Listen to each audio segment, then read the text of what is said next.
আমাদের দেশে এখন এরকম হয়ে গিয়েছে যে কাপল ব্লগার যারা আছে তাদের ভিডিও দেখে মানুষ এতটা খারাপ হয়েছে যে এটা মানুষ কল্পনাই করতে পারবে না। তাদের ভিডিও এত জঘন্যতম হয় এবং এত খারাপ হয় যেটা মানে মানুষ বলতেই পারবে না। মানুষের গোপন ভিডিও যেরকম খারাপ না তার থেকে ভয়ঙ্কর এই ভিডিওগুলো।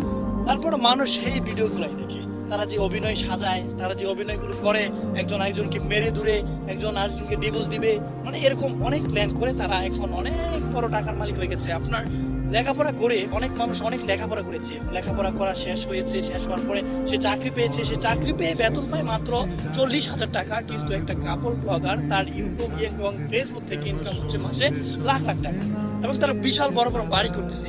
আসলে এটা বাংলাদেশে একমাত্র সম্ভব, এটা পৃথিবীর মধ্যে আর কোনো জায়গায় সম্ভব না, শুধু বাংলাদেশে সম্ভব। বাংলাদেশের মানুষের খারাপ, এবং তাদের ভিডিওগুলোতে লাইক করবে, কমেন্ট করবে, শেয়ার করবে, কিন্তু ভালো ভিডিওর মধ্যে কেউ লাইক শেয়ার কমেন্ট কিচ্ছু করবে না। বাংলাদেশের দল যে টিকিট খেলতে গেছে ওইখানে তারা কি কম চেষ্টা করছে? আপনার কি মনে হয় কম চেষ্টা করছে? তারা অনেক চেষ্টা করছে, কিন্তু তারা পারে নাই। সেটা হচ্ছে মূল বিষয়। তারা অনেক চেষ্টা করছে, কিন্তু তাদেরকে যে খারাপভাবে ট্রোল করে সেটা কি আপনি দেখবেন? কিন্তু তাদের উপরে দেখবেন ভিডিও করে একজন তো আছে, একজন বলতেছে যে বীজ মামুন নাকি সাকিব খানকে ফেল করে দিয়েছে। আরে ভাই, সে হচ্ছে একজন অ্যাক্টর, সে 20 বছর যাবৎ সে অনেক পরিশ্রম করতেছে, অনেক পরিশ্রম করার পরেই সে এখন একটা পর্যায়ে পৌঁছেছে, এবং একটা পর্যায়ে যাওয়ার পর সে এখন ভালো কাজ করতেছে।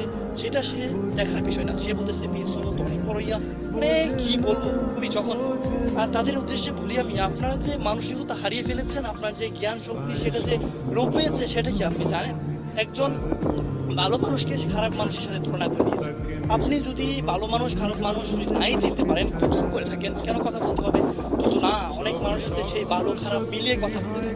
কি হবে কি না হবে সেটা দেখার বিষয় না, এই করেছে, অমুক করেছে, ওই করেছে, ওই করেছে।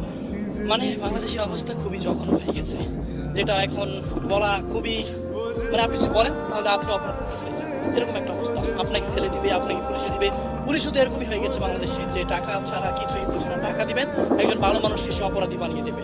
পুলিশও এরকম হয়ে গেছে। দেশের মধ্যে এরকম হচ্ছে যে দেশটা কোন দিন যে নষ্ট হয়ে গেছে সেটা আমরা বলতেই পারি না। মানুষ বলে যে ইন্টারনেটের যুগ এসেছে, এখন দেশটা অনেক ভালো হয়েছে, পরিবেশ ভালো হয়েছে, সবকিছু ভালো হয়েছে। আমি দেখি যে দেশ আরো নষ্ট হয়ে গেছে। কেন বলুন? কারণ এই দেশে ইন্টারনেট আসার পর থেকে মানুষ যতটুকু খারাপ হয়েছে, আগে এতটুকু খারাপ ছিল না, তারা এখন অনেক খারাপ হয়ে গেছে।